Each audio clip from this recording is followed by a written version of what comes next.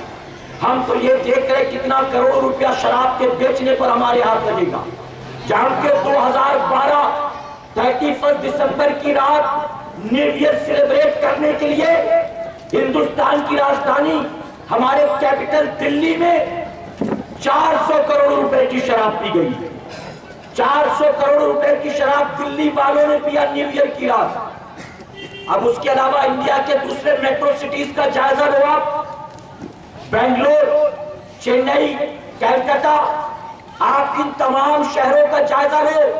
اے مسلمانوں، اب آپ اندازہ لگاؤ، جب کیرلا والا 200 کروڑ کی شراب پی سکتا ہے، جب دلی والے 400 کروڑ کی شراب پی سکتے ہیں، تو بمبئی میں نہ شراب کی کمی ہے اور نہ شرابیوں کی کمی ہے، نہ شراب کے اڈوں کی کمی ہے۔ جب دلی والا 400 کروڑ کی پی سکتا ہے تو بمبئی والوں نے کتنے کی پیا ہوگا، اس کا اندازہ ہم اور آپ خود لگا سکتے ہیں۔ صرف 31 کی ایک رات کروڑوں روپے کے پٹاخے پھوڑے جاتے ہیں، فائر کریکرز کروڑوں روپے کے۔ کئی نوجوان ایسے ہیں جو پہلی بار شراب کو اپنے حلق کے نیچے اتارتے ہیں 31 کی نائٹ، گورائی بیچ پر، گوا کے بیچ پر، گیٹ وے آف انڈیا پر، کسی ڈسکو میں، کسی پب میں، کسی بار میں۔ میرے پیارے آقا کے پیروانوں، اس رات ایکسیڈنٹ کے کیسز بڑھتے ہیں، اس رات ریپ کے کیسز بڑھتے ہیں، اس رات ڈرگز کے کیسز بڑھتے ہیں، اس رات کون سا گناہ ہے جو بتاؤ نہیں کیا جاتا۔ اگر بمبئی والے، اگر ہندوستان والے ایک رات میں کروڑوں روپے کی شراب پی رہے ہیں تو امریکہ والوں نے کتنے کی پی ہوگی ذرا سوچو، لندن والوں نے کتنے کی پی ہوگی ذرا سوچو۔ میرے پیارے آقا کے پیروانوں، میں عرض کرنا چاہتا ہوں، اگر 31 کی نائٹ کوئی باطل مذہب والا شراب پیتا ہے تو پینے دو، جوا کھیلتا ہے کھیلنے دو، زنا کرتا ہے کرنے دو، ہم سے اس کا کوئی لینا دینا نہیں۔ لیکن ہم نے دیکھا کہ اس رات اگر شراب پی کر ہزاروں لوگ گوا کے بیچ پر تھرک رہے ہوں گے، ان کے درمیان جا کر تلاش کرو، ان ہزاروں میں کلمہ پڑھنے والے کچھ مسلمان بھی مل جائیں۔ گورائی بیچ ہو، کارٹر روڈ ہو، بینڈ سٹینڈ ہو، آپ جا کر دیکھو ان شراب پینے والوں میں مسلمان بھی ہے، کلمہ پڑھنے والا بھی ہے۔ میرے پیارے آقا کے پیروانوں، جو غیر مسلم بھائی سن رہے، میں ان سے کہنا چاہوں گا، اسلام نے شراب کو حرام قرار دے دیا، اسلام نے شراب حرام ہے، ریلیجن وائز شراب تو غلط چیز ہے ہی، اگر دنیا کے اعتبار سے دیکھا جائے تو بھی شراب کوئی اچھی چیز نہیں۔ یہ شراب کیا فائدہ مند چیز ہے؟ شراب ڈاکٹر سے پوچھو، جسم کو اندر سے پوری طرح سے کھوکھلا کر دیتی ہے، شراب لیورز کو برباد کر دیا کرتی ہے، شراب انسان کو ایڑیا رگڑ رگڑ کر مرنے پر مجبور کر دیتی ہے، شراب ایسا نشہ ہے کہ جب یہ شراب پی لیتا ہے کہ انسان تو اس کی عقل اس کے کنٹرول میں نہیں رہتی، اسے سمجھ میں نہیں آتا کہ میرے سامنے جو عورت کھڑی ہے یہ میری ماں ہے، بیوی ہے، بیٹی ہے، بہن ہے، اس کی عقل پر ایسا پردہ پڑ جاتا ہے، پھر اسے سمجھ میں نہیں آتا کہ میرے سامنے ماں کھڑی ہے یا میری بیوی کھڑی ہے، اور جو بھی ہے اس کے ساتھ بدتمیزی سے بات کرتا ہے۔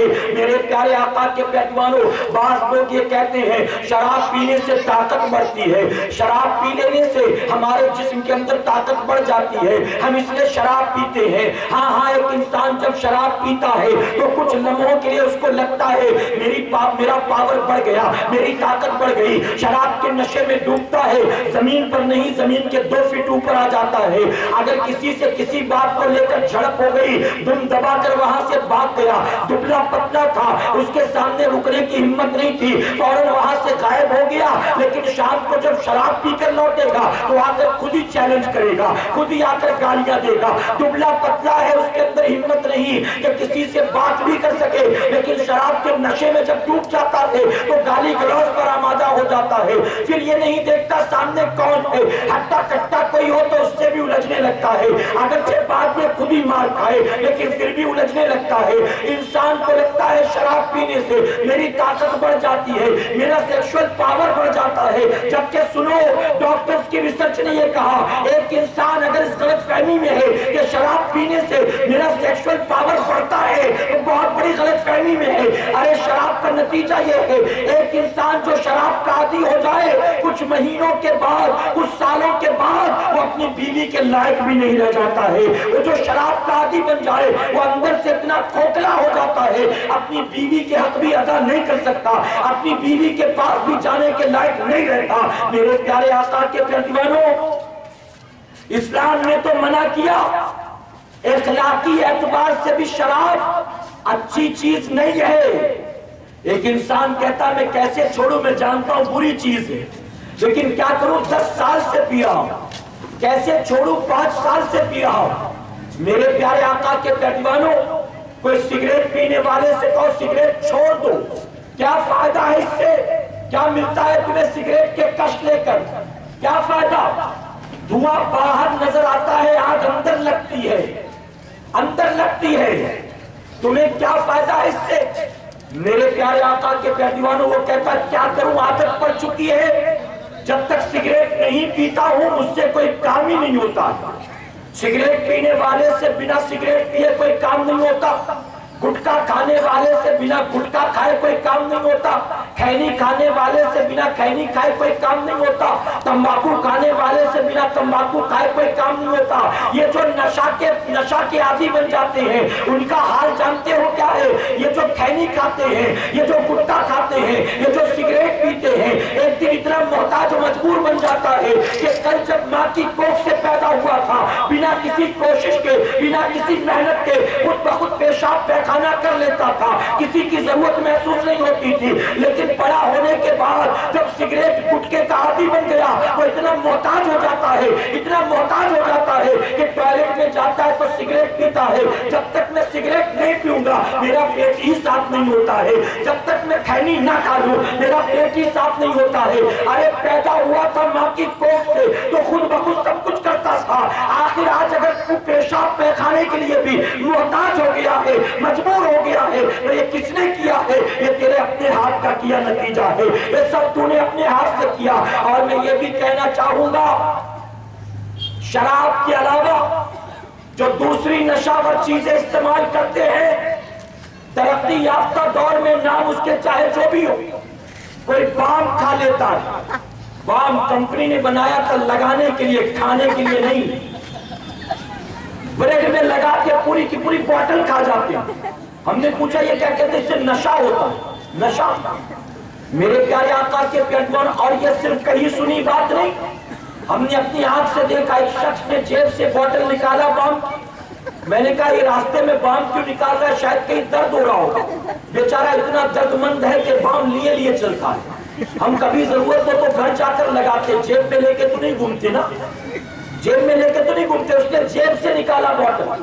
ہم نے سوچا شاید بہت سر درد ہوگا، لے کے نکلا ہوگا، لیکن اس نے سر میں نہیں لگایا، ہاتھ پیر میں نہیں لگایا، بلکہ اس نے بوٹل کو کھولا، اندر انگلی ڈالی، پورا چٹ کر گیا، پورا چٹ کر گیا. ہم نے دیکھا تو ہمیں ایسا محسوس ہو جیسے خود ہمیں الٹی ہو جائے.